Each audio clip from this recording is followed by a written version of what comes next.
राहा सारून की मीठी बातों में आकर शाहजैन से कहकर कंपनी के शेयर्स खरीद लेती है।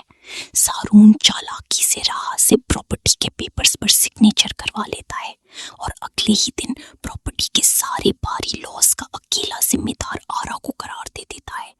राहा जब देखती है कि उसका सारा बिजनेस तबाह हो रहा है और सारून उसकी कॉल भी नहीं उठा रहा तो उसके होश उड़ जाते हैं।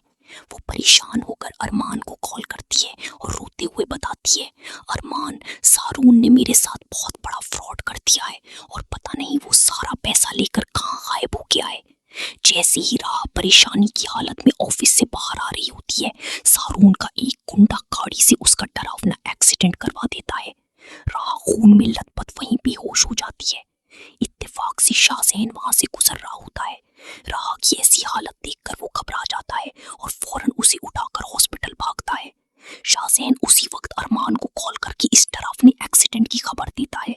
अरमान बिना वक्त जाया किए इटील अंकल को लेकर परेशानी में हॉस्पिटल पहुंचता है।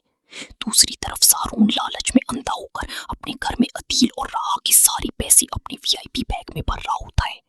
अरमान हॉस्पिटल में मारिया को बताता है, मुझे अपने सीक्रेट रिसोर्सेज से पता चल गया है कि सारून ने दुबई की फ्लाइट बुक करवा ली है और वसीम और सारून आज ही मुल्क छोड़कर भाग रहे हैं।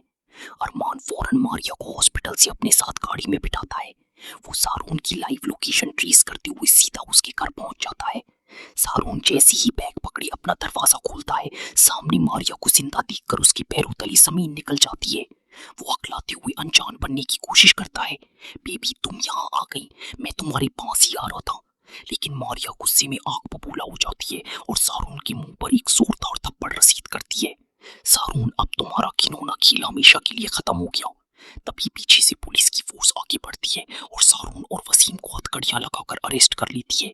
सारून रोते हुए मारिया से माफिया मांगता है, मुझे माफ कर दो, लेकिन पुलिस उन दोनों बाप बेटे को घसीटते हुए वैन में डालती है और सीधा जेल की काल कोठरी में बंद कर देती है, जहां अब उनकी किस्मत में सारी जिंदगी की पछतावे की